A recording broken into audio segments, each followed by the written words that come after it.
ఇవాళ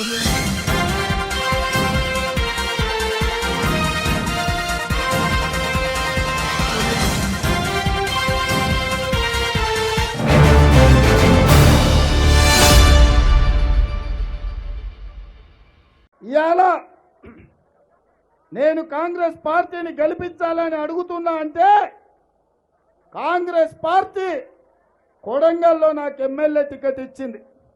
ఓడిపోయినా పర్వాలేదని వెన్ను తట్టి మల్కాజ్గిరి పార్లమెంటు టికెట్ ఇచ్చిందని గెలిపించింది. దేశంలోనే పెద్ద పార్లమెంటు నియోజకవర్గమైన మల్కాజ్గిరిలో గెలిస్తే కాంగ్రెస్ పార్టీ అధ్యక్షుడిని చేసింది. ఇవాళ తెలంగాణ రాష్ట్రానికి ముఖ్యమంత్రిని చేసింది. నేను అడుగుతున్నా, పాలమూరు బిడ్డలు నేను అడుగుతున్నా, ఇవాళ ఎక్కడో వనపర్తి గవర్నమెంట్ స్కూల్లో చదువుకున్న నన్ను, నల్లమల్ల అడవుల్లో కొండారెడ్డిపల్లి పుట్టిన నన్ను ఇవాళ తెలంగాణ రాష్ట్రానికి సోనియమ్మ ముఖ్యమంత్రిని చేస్తే నేను ఇవాళ కాంగ్రెస్ను గెలిపించాలని అడగడం నేరమా? కాంగ్రెస్ పార్టీని వంశీ చంద్రెడ్డిని ఎంపీగా గెలిపించండి. మా ప్రాంతాన్ని అభివృద్ధి కోసం, మా ప్రాంత నిరుద్యోగ యువకుల ఉద్యోగ ఉపాధి అవకాశాల కోసం నేను పాటుపడతా అని చెప్తున్నా. ఇది నేను చేసిన తప్ప? ఇది నేను చేసిన నేరమా?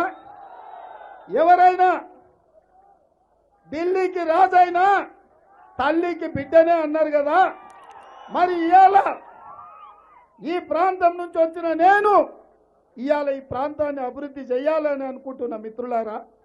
ఇవాళ అందుకే చిన్నారెడ్డి గారి పెద్దల్ని తెలంగాణ రాష్ట్ర ప్లానింగ్ కమిషన్ వైస్ చైర్మన్ గా నియమించి ప్రత్యేకంగా పాలమూరు అభివృద్ధి కోసం వారినే అన్ని శాఖలను సమీక్షించి గద్వాల కానీ, అలంపూర్ కానీ, కొల్లాపూర్ కానీ, అచ్చంపేట కానీ, కల్వకుర్తి కానీ, దేవరకద్ర కానీ, జడ్చర్ల కానీ, మహబూబ్నగర్ కానీ, మక్తల్ కానీ, నారాయణపేట కానీ, కొడంగల్ కానీ, షాద్నగర్ కానీ, నాగర్ కర్నూలు కానీ 14 అసెంబ్లీలను నాగర్ కర్నూలు పార్లమెంటు, మహబూబ్నగర్ పార్లమెంటు అభివృద్ధి చేయడానికి ప్రణాళికలు సిద్ధం చేయమని పెద్దలు చిన్నారెడ్డి గారికి చెప్పిన.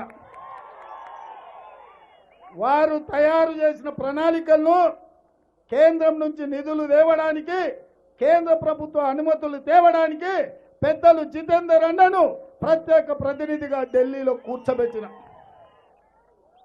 ఈ రెండింటిని సమన్వయం చేయడానికి తమ్ముడు వంశీని ఎంపీగా గెలిపించమని అడుగుతున్నారు.